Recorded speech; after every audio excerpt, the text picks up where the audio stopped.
Dr. Gogwa in the house, thank you for being our ears. It is a pleasure to have you all. I'm delighted for this opportunity of being alive. Thank you so very much for having accredited me this opportunity and accorded me this chance. I am humbled for this noble task. Sometimes when I try to imagine and fathom things that have happened in the past, I really cannot kind of retaliate to understand in deeper meaning of what really transpired back then. For so many years back, there was a prophecy. Noah actually came telling people that, very soon there must be some rain coming. And mark you, since the day of creation, there had never been rain. So you can try to imagine the kind of confusion that was in each and every person as they were trying to kind of think of how was that going to be possible? Because the Almighty God used to actually water the ground by the dew every morning. But for the 120 years that Noah kept on preaching, there are people who actually came and brought their resources. They came to help him construct that very ark.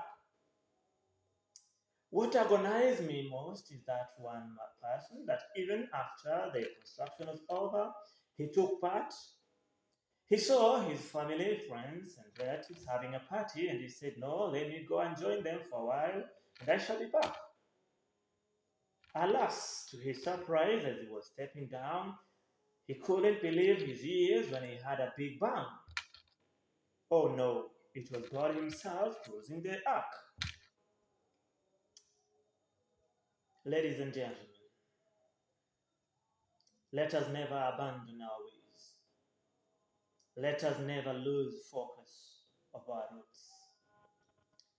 It is difficult to continue pursuing your purpose in life if at all you forget where you come from, your origin. Your vision becomes blurred, and you mingle and intertwines with the things that you find on the way, and at the end of the day, you find that you're losing it. There is that value and the virtue of dignity that simply makes us human.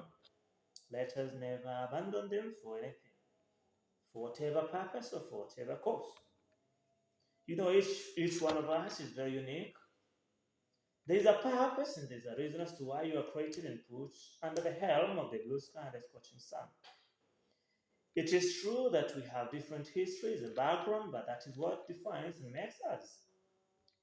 Believe you me, we shall never change history because that remains to be history. But out of history, we can always get a few lessons and learn from them. Maybe you were born in a family where you don't think that you actually want to go back to.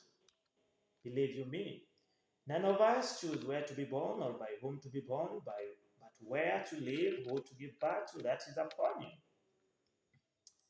The essence of humanity is soberness, sobriety. Being sober minded is the best asset that you can ever uphold to yourself. Ladies and gentlemen, it is all in the mind. There's always a conflict between what you see and what your mind processes. For you to prosper, for you to make it, give your imagination an upper hand. So they say fear and faith are two words that are very enormous and big, that are always opposing each other. Now, fear says I can't. Why? Because it is very tough and difficult. Why? Because nobody has ever done it. But faith says no. You shall make it. It doesn't matter where you were born and by who you were born, the family from which you came, but all matters is that you are determined. And your determination is actually going to give you prosperity. Now, shall you choose fear? That means that you are headed for doom. Fear is very, very subtle sometimes. But remember one thing: never look down upon a growing child. Just like pregnancy, so is life, and the future is unknown. You know, they say the past is history because it is forever gone, and whatever it has is known. The future is, however, mystery because it is never known. You have today to live. Ensure that you give today your very best. Oh, dear friends, ladies and gentlemen, always look the past with satisfaction so that you may face tomorrow with confidence. The challenges that might have put you down yesterday, let them be. Please, never import the broken glasses of yesterday to ruin your present moment.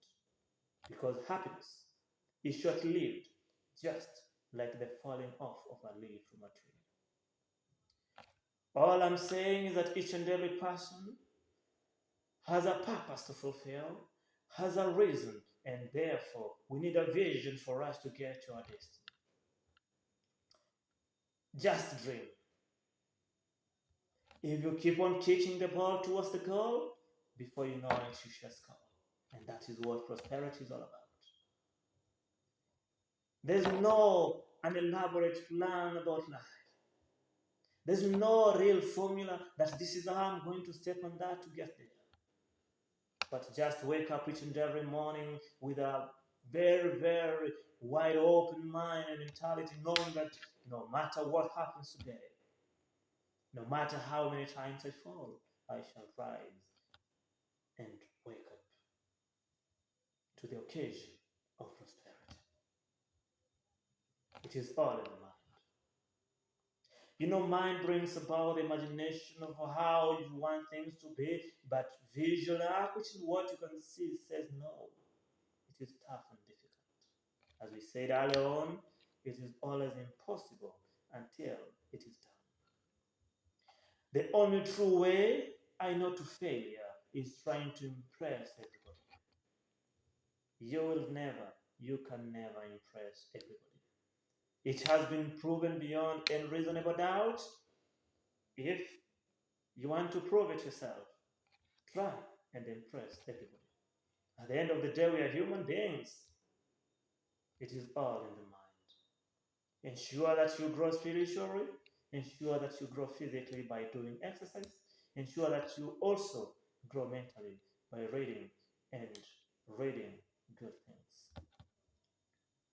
Socially as well, never be left behind, and economically, so to speak. Those are the avenues that life becomes interesting and the best. Gugwa Josephat is my name, known by Dr. Gugwa. I was your host now, and I shall be in the near future.